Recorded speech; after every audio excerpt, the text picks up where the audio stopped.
여러분 잘 계셨습니까? 옆에 분하고 인사하겠습니다. 보고 싶었습니다. 인사하겠습니다. 오늘 말씀의 제목은 우리는 참으로 복 있는 사람입니다. 이런 제목입니다.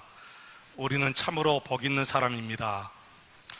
여러분, 우리 학생들이 가장 싫어하는 것이 뭐죠? 시험이죠. 우리 학생들이 가장 싫어하는 것이 시험인데, 맹구가 시험을 보았는데 전보다 많이 성적이 떨어진 것 같습니다. 그래서 집에 가서도 정말 엄마 앞에 성적표를 내드리지 못하고 태연하게 안 본 것처럼 그렇게 하고 있는데, 누가 가장 잘 알아요? 엄마가 가장 잘 알지요. 엄마가 영구야 성적표 가져와라. 안 돼요. 아니 왜 안 돼? 글쎄 안 돼요. 왜 안 되냐 말이야. 선생님이요, 엄마 속 아프게 해드리지 말라 했어요. 여러분, 성적이 나쁘면 우리 엄마 아빠의 마음이 아프죠. 우리 믿음이 떨어지면 우리 하나님 아버지의 마음이 무척 아플 줄로 압니다. 저와 여러분의 믿음이 다윗의 믿음처럼 쑥쑥 자라나기를 축원합니다. 다윗의 시는 몇 가지로 분류할 수가 있습니다. 고난 가운데 드려진 시가 있지요. 그리고 찬양 속에 드려진 시가 있습니다. 그리고 성전을 사모하는, 성전을 올라가면서 드려진 시가 있습니다. 그리고 회개하는 회개의 시가 있습니다. 오늘 시편 32편은 51편과 두 기둥이 되는 회개의 기도 가운데 한 편입니다. 여러분, 1절과 2절 다시 한번 우리 읽어보실까요? 1절과 2절 같이 한번 읽어보겠습니다. 허물의 사함을 받고 자신의 죄가 가려진 자는 복이 있도다. 마음에 간사함이 없고 여호와께 정죄를 당하지 아니하는 자는 복이 있도다. 여러분, 이 말씀을 읽으시고 정말 나는 복 있는 사람이다, 그렇게 생각이 드십니까? 아멘, 할렐루야, 감사합니다. 이 말씀을 읽고 정말 나는 복 있는 사람이다, 이런 마음이 확 들어와야 됩니다. 아니면 이 말씀 앞에 우리가 회개하는 마음이 있어야 돼요. 아직도 이런 말씀이 내게 복이 되지 못한다, 이런 느낌이 없으면 우리가 이 시간 우리 하나님 앞에 회개하는 마음으로 오늘 말씀을 들으시기를 바랍니다. 여러분은 복을 어떻게 정의하시고 복을 무엇이라고 생각하십니까? 우리가 평생 복을 구하며 살아왔지만 아직도 복이 무엇인지 모르고 하나님 앞에 우리가 복을 구하며 살아갈 수가 있습니다. 저는 제 개인적으로 복은 사람의 수고나 사람의 노력으로 얻어지는 것이 아니라고 생각해요. 사람이 자신의 노력이나 수고로 얻어지는 것은 저는 복이 아니라고 생각합니다. 왜냐하면 이런 것들은 있다가도 없어지고 없다가도 있는 것이고, 또 이런 것들 때문에 우리가 행복하기도 하고 나중에 불행하기도 할 수 있습니다. 그래서 저는 이런 것은 복이 아니라고 생각합니다. 그럼 무엇이 복인가? 복은 하나님이 주시는 것이 복이다, 저는 그렇게 생각합니다. 할렐루야. 여러분, 그렇습니다. 사람의 수고나 노력으로 얻어지는 것이 복이 아니라 하나님께서 내게 주신 것이 참 복이다. 그렇다고 볼 때 저와 여러분이 얼마나 큰 하나님의 복을 받았는지 여러분 생각해 보시기 바랍니다. 저는 하나님께서 주신 세 가지의 놀라운 복을 받았습니다. 첫째는 하나님께서 나를 선택하신 하나님의 자녀됨의 복을 받았습니다. 두 번째는 나의 모든 죄를 다 씻어주신다고 약속하셨어요. 내 죄사함의 복을 받았습니다. 세 번째는 지금도 우리 예수님이 내 안에 오셔서 나와 함께 하시는 놀라운 복을 받았습니다. 여러분, 이 세 가지는 그 누구도 자신의 수고나 노력으로 받을 수 없어요. 하나님께서 우리에게 주셔야만이 이 복을 우리가 받고 살아갈 수가 있습니다. 다윗은 이것을 너무나 잘 알았어요. 그래서 오늘 본문의 허물과 자신의 죄가 가리움을 받았다, 그래서 복이 있다, 그렇게 얘기합니다. 여호와께 정죄를 당하지 않는 자는 복이 있다, 그렇게 확신 있게 말하는 것입니다. 왜 다윗은 자신의 허물과 죄가 하나님 앞에 가리워짐을 받은 것이 복이 있다고 했을까요? 바로 죄가 있는 상태로서는 하나님 앞에 나갈 수도 없고, 그리고 죄가 있는 상태에서는 하나님과 교제를 누리지 못하기 때문에 그렇습니다. 하나님과 교제를 누리지 못하는 상태가 얼마나 고통스러우면 죄 용서받는 것이 이렇게 여러분 큰 복일까요? 이것은 하나님과 교제를 누리지 못하는 사람들은 다윗의 마음을 알 수가 없습니다.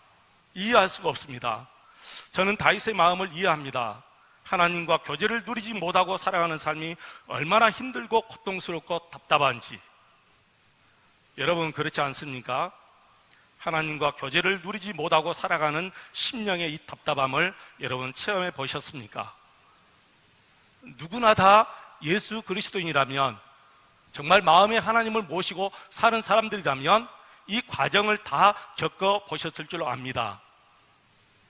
우리 하나님께서는 나와 함께 교제를 누리고 싶어도 우리 안에 죄가 있으면 절대로 하나님은 우리와 교제를 누릴 수가 없습니다.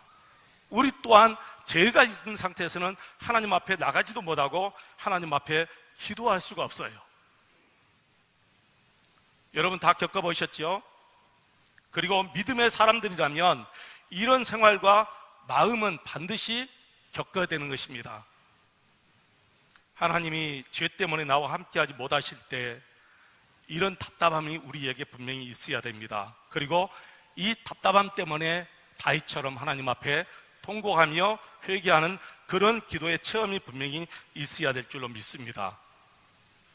여러분 혼자서는 아무것도 할 수 없습니다. 주님과 함께 교제를 나누지 않고서는 혼자서는 아무것도 도무지 할 수 없습니다. 그래서 우리가 우리 하나님 앞에 나가서 회개하고 하나님과 바른 관계를 맺고 살아야 될 줄로 믿습니다. 그래서 우리가 회개의 기회를 놓쳐서는 안 되는 것입니다. 여러분 다윗을 보시기 바랍니다. 다윗이 바로 이런 심령의 상태에서 하나님 앞에 회개하는 내용이 바로 오늘 본문의 말씀이죠. 3절 다시 한번 같이 읽어보실까요? 내가 입을 열지 아니할 때에 종일 신음함으로 내 뼈가 쇠하였도다. 자신의 죄로 말미암아 하나님과 교제가 끊어졌습니다. 그러니 다윗의 마음이 얼마나 답답했겠어요. 무엇을 해도 또 무엇을 이루어도 기쁨이 없습니다. 일을 하려고 해도 즐거움이 없고 하루하루가 정말 지옥 같은 그런 생활입니다. 다윗은 그때 상황을 자신의 뼈가 쇠하여졌다 이렇게 말합니다. 그때 하나님께서 다윗을 사랑하사 은혜를 내려주시지요. 4절입니다. 4절 같이 읽겠습니다. 주의 손이 쥐하로 나를 누르시오니 내 진액이 빠져서 여름 가뭄에 마름같이 되었나이다. 아멘. 하나님께서 다윗에게 회개의 은혜를 주십니다. 주의 손이 밤낮으로 나를 누르신다. 이 말씀은 다윗의 심령을 하나님께서 지금 터치하고 계신다는 거예요. 어루만지고 계신다는 거예요. 사람은 그 누구도 스스로는 회개의 길로 들어가지 못합니다. 그 누구도 죄가 드러나면 덮으려고만 하지 자기의 죄를 드러내놓고 회개하지 않습니다. 다윗이 그랬습니다. 여러분 기억하십니까? 우리아의 아내 바세바 사건이 터지자 다윗은 그 사건을 덮으려고 얼마나 급급했는지 모릅니다. 그래서 결국에는 자신의 충신인 우리아를 전쟁터에 보내서 최전방에서 죽게 합니다. 다윗은 자신의 무서운 죄를 덮으려고 우리아를 죽였습니다. 이제는 모든 것이 다 끝났습니다. 여러분 그렇죠? 모든 것이 다 끝났습니다. 자신의 죄가 완전히 숨겨진 줄 알았습니다. 그러나 하나님께서 다윗을 그냥 두시지 않습니다. 오늘 본문 4절은 이렇게 표현합니다. 주의 손이 쥐하로 나를 누르시오니. 회개의 은혜를 계속해서 하나님이 다윗에게 주시는 거예요. 여러분, 이것이 얼마나 큰 축복인지 아십니까? 회개는 절대로 스스로 혼자 할 수 없어요. 회개의 은혜를 하나님께서 주시야 회개할 수 있는 거예요. 여러분, 우리가 하나님을 믿는 믿음도 성령 하나님께서 우리의 마음을 터치해 주시야 우리가 하나님을 받아들이는 믿음이 우리에게 주어지는 거예요. 사람들이 하나님을 믿고 싶어도 믿을 수 없다고 얘기합니다. 근데 저와 여러분은 하나님을 이렇게 마음에 모시고 살아갑니다. 하나님을 믿고 살아갑니다. 이것이 하나님께로부터 내려온 선물이라 그렇게 성경은 얘기합니다. 사람들이 얼마나 자존심이 강한지 모릅니다. 요즘에는 아이들도 자존심이 있어요. 그렇기 때문에 자기 자존심이 조금이라도 상하면은 모든 것 다 단절해버려요. 심지어는 부모까지도 다 단절하려고 합니다. 사람들의 고집과 아집이 얼마나 세면 우리 하나님께서 이스라엘 백성들에게 이렇게 말했겠습니까? 이 백성은 목이 곧은 백성이요 마음이 անգ고한 백성이라. 목이 곧은 백성이요 마음이 անգ고한 백성이라. 우리 하나님께서 애굽의 백성들에게 하나님의 재앙을 내리실 때 이 애굽의 백성이 바로가 특별히 마음이 անգ고해가지고 이스라엘 백성들을 내보내주지 않았습니다. 여러분, 이 말씀은 하나님이 은혜를 주시야 회개할 수 있다는 거예요. 하나님이 은혜를 내려주시지 않으면 그 누구도 회개할 수 없습니다. 그래서 하나님이 다윗의 심령을 터치하시자 그때야 다시 이렇게 말하지요. 5절 말씀 같이 한번 보실까요? 내가 이르기를 내 허물을 여호와께 자복하리라 하고 주께 내 죄를 아뢰고 내 죄악을 숨기지 아니하였더니 곧 주께서 내 죄악을 사하셨나이다. 할렐루야. 여러분, 이것이 진정한 우리의 복인 줄로 믿습니다. 저와 여러분이 이런 복을 다 받고 누리고 살아가잖아요. 이 제3의 축복은 주님 앞에 서보면 그때야 우리가 실감할 수가 있어요. 그 누구도 죄를 가지고서는 주님 앞에 설 수가 없어요. 하나님의 무서운 진노를 받습니다. 그런데 우리의 허물과 죄가 하나님 앞에 완전히 가려워져서 우리가 하나님의 진노와 심판을 받지 않게 된다는 거예요. 그러나 여러분, 그때 가서야 제3의 축복을 누리는 것이 아니고 이 땅에 있을 때도 이 제3의 축복을 우리가 누리고 살아야 되는데 그게 바로 하나님과 친밀한 동행입니다. 여러분, 죄를 가지고서는 하나님과 친밀한 동행을 누릴 수가 없습니다. 그래서 6절에 보면 경건한 사람이 누구냐?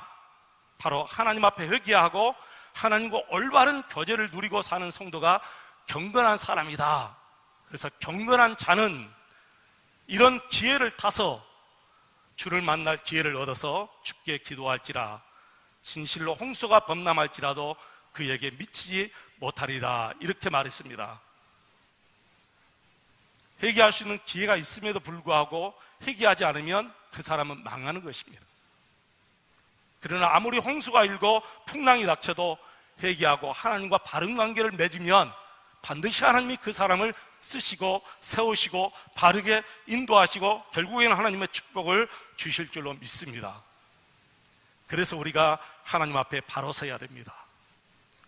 회개할 것은 철저하게 하나님 앞에 회개하고 하나님과 올바른 교제를 우리가 누리고 매일매일 누리고 기쁘게 하나님과 살아야 됩니다. 여러분, 죄를 가지고서는 하나님과 교제를 누릴 수 없습니다. 여러분, 기도할 때도 죄가 있는 상태에서는 하나님 앞에 기도하지 못하잖아요. 그래서 우리가 하나님 앞에 회개하고 난 다음에야 하나님 앞에 하나님의 이름을 구하고 통구하면서 기도할 수 있는 거예요. 하나님의 자녀라면 반드시 하나님과 교제를 누리고 살아야 됩니다. 제3의 축복은 천국에 갈 때만 있는 것이 아니에요. 그때만 필요한 것이 아니에요. 이 세상에서 하나님과 교제를 누릴 때 이 제3의 축복을 우리가 누리고 감사하면서 살아야 될 줄로 믿습니다. 여러분, 여러분의 육신의 생각, 여러분의 육신을 하나님의 말씀 앞에 반드시 쳐서 복종시키시기를 바랍니다. 날마다 바울 사도가 그렇게 말했어요. 날마다 나는 죽노라. 내 몸을 쳐서 말씀 앞에 복종시킨다. 그렇게 바울 사도가 말했어요. 저와 여러분이 그렇게 살아야 돼요. 아주 작은 죄라도 내 몸에 침투하지 못하도록, 내 마음에 침투하지 못하도록 내 몸과 마음을 쳐서 말씀 앞에 복종시키며 하나님과 깊은 교제의 삶을 누려야 될 줄로 믿습니다. 여러분, 미국이 남과 북으로 갈려져서 남북 전쟁이 한창이었을 때 너무 신기한 것이 있었는데, 북쪽의 사람이나 남쪽의 사람이나 다 하나님 앞에 기도했어요. 사실 미국은 통째로 온 나라가 예수 믿는 나라예요. 하나님을 믿는 나라예요. 아브라함 링컨 시대 때 나라가 반쪽이 난 거예요. 북쪽은 아브라함 링컨이 대통령으로 있었어요. 그런데 양쪽 다 하나님 앞에 기도해요. 하나님, 우리 편이 되어 주십시오. 우리를 보호해 주십시오. 우리 하나님 누구 편이 되어 주시겠습니까? 그때 아브라함 링컨이 모든 백성들 앞에서 하나님 앞에 이렇게 기도했습니다. 하나님, 하나님이 우리 편이 되게 하여 달라고 하지 않겠습니다. 우리가 하나님 편이 되게 하여 주십시오. 그리고 모든 백성들에게 오로지 자신이 하나님 편에 서기를 구했습니다. 그래서 링컨은 기도로 하나님의 인도함을 받을 수 있었고, 그리고 전쟁에서 승리해서 남쪽의 모든 노예들을 다 해방시킬 수가 있었습니다. 사랑하는 성도 여러분, 매일매일 예수님을 바라보며 살아가시기를 축원합니다. 매일매일이 내가 살아야 할 길을 선택하는 거예요. 어떤 길을 선택할 것인가, 그것은 저와 여러분에게 달려 있어요. 제가 시편을 보면서 다윗이 정말 부러운 것은, 다윗은 언제나 자기가 살 길을 선택했어요. 언제나 살 길을 선택해요. 망하는 길을 선택하지 않았어요. 사울을 살려줄 것인가 죽일 것인가 선택해야 돼요. 둘 중에 하나를 선택해야 돼요. 살려주었습니다. 하나님을 믿기 때문에, 내 배후에 하나님이 계시기 때문에, 하나님이 분명히 역사하신 하나님을 믿기 때문에 다윗은 사울을 살려두었어요. 그것이 다윗이 사는 길이었어요. 사울은 언제나 자기가 죽을 길을 선택했습니다. 그래서 결국에는 전쟁터에서 그 유능한 아들 요나단과 함께 죽었습니다. 우리는 매일매일 어떤 길을 선택할 것인가, 하나님 앞에서 바른 길을 선택하고 하나님과 바른 교제의 삶을 선택하면서 살아야 될 줄로 믿습니다. 몇 달 전에, 우리 청년들은 잘 모르겠지만 우리 어른 시대의 가장 유명한 배우 강성일 씨가, 신성일 씨가, 원래 이 이름이 강신일 씨입니다. 강신일인데 신성일 씨라고 우리가 부르죠. 그분이 폐암으로 죽었는데, 폐암으로 돌아가시기 전에 이 일기를 썼어요. 그 일기에 이렇게 썼습니다. 암이 몸에 들어온 다음 내 삶이 완전히 변했다. 암이 내 몸에 들어온 다음 내 삶이 완전히 변했다. 식성도 달라지고, 생활도 달라지고, 인간관계도 달라지고, 내 마음도 달라지고, 모든 것이 다 달라졌다. 왜 그는 달라졌지요? 자기 몸속에 있는 암을 다스리기 위해서 모든 것이 완전히 변해버린 거예요. 여러분, 내 몸속에 암이 들어와도 삶이 달라진다면, 예수님이 내 몸에 들어오셨다, 예수님이 내 마음에 들어오셨다고 한번 생각해 보시면 우리의 모든 것이 달라지지 않을 것이 무엇이 있겠습니까? 여러분, 암이 좋습니까? 예수님이 좋습니까? 우리가 이렇게 왜 질병은 정말 이렇게 신경을 쓰면서 내 마음에 계시는 예수님은 이렇게 우리가 소홀히 하면서 살아야 됩니까? 예수님과 화목하기 위해서 다윗은 완전히 모든 것을 다 내려놓고 하나님 앞에 회개를 했습니다. 여러분, 내 마음에 계시는 예수님과 화목하기 위해서, 친밀히 동행하기 위해서 여러분, 끊을 것 다 끊어야 됩니다. 어떤 부부는 정말 그런답니다. 아내와 화목하기 위해서 그 아내가 원하는 대로, 아내가 싫어하는 것은 다 끊어버린 거예요. 하물며 아내와 화목하기 위해서도 그러는데, 하나님과 화목하기 위해서 내가 끊지 못할 것이 여러분 어디 있겠습니까?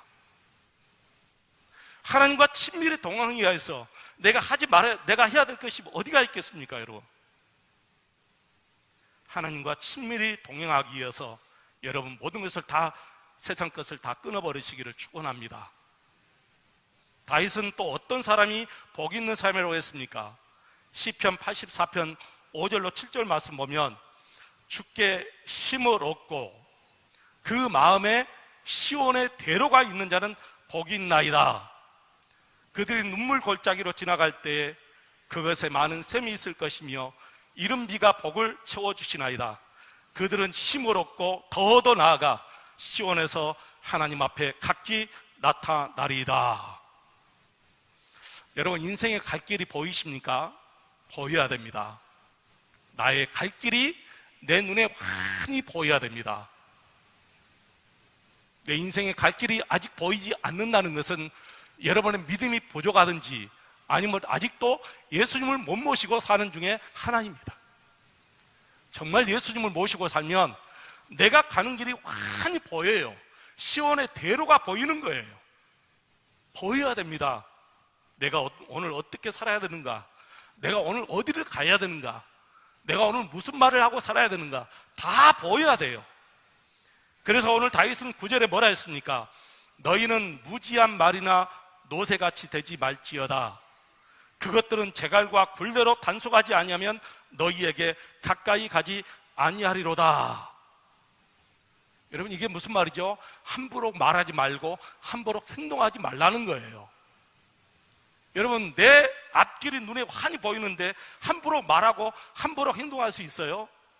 보이지 않기 때문에 함부로 말하는 것이고, 보이지 않기 때문에 함부로 생활하는 거예요. 자기의 갈 길을 환히 보이는 사람은 절대로 함부로 말하거나 함부로 행동하지 않습니다. 너희는 무지한 지혜가 없는 말이나 노새같이 되지 말라. 저와 여러분이 하나님께서 주시는 지혜를 가지고 날마다 우리 예수님과 동행하면서 성령의 충만한 열매가 있기를 축원합니다. 여러분은 가야 할 길을 어떻게 찾으십니까? 우리는 가야 할 길을 어떻게 찾는가? 영국의 시인 찰스 킹슬리가 이런 말을 했습니다. 자신이 가야 할 길을 아는 사람에게는 세상이 다 길을 비켜준다. 자신이 가야 할 길을 아는 것은 정말 중요합니다. 여러분, 어려운 일이 생기는 것이 문제가 아닙니다. 유혹이 문제가 아닙니다. 내 가야 할 길을 모르기 때문에 거기에서 문제가 생기는 거예요. 그것만 다 보이면 모든 유혹 다 이길 수가 있습니다. 사랑하는 성도 여러분, 예수님과 함께 여러분이 가야 할 길을 완전히 보고 살아가시기를 축원합니다. 여러분의 앞길에 시온의 대로가 분명히 열려지기를 축원합니다. 이제 오늘 성찬식을 갖습니다. 성찬식은 예수님과 내가 하나됨을 되었다라고 선포하는 시간이에요.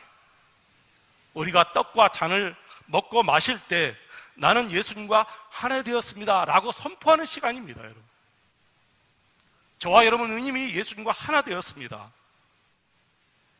아무 생각 없이 이 성찬식에 참여해서는 절대로 안 됩니다. 떡을 먹을 때 예수님의 살을 먹는 것이고, 잔을 마실 때 예수님의 피를 우리가 마시는 것입니다. 그래서 예수님과 내가 하나 되었습니다. 연합이 되었습니다. 누구도 끊을 수 없는 연합이 되었습니다.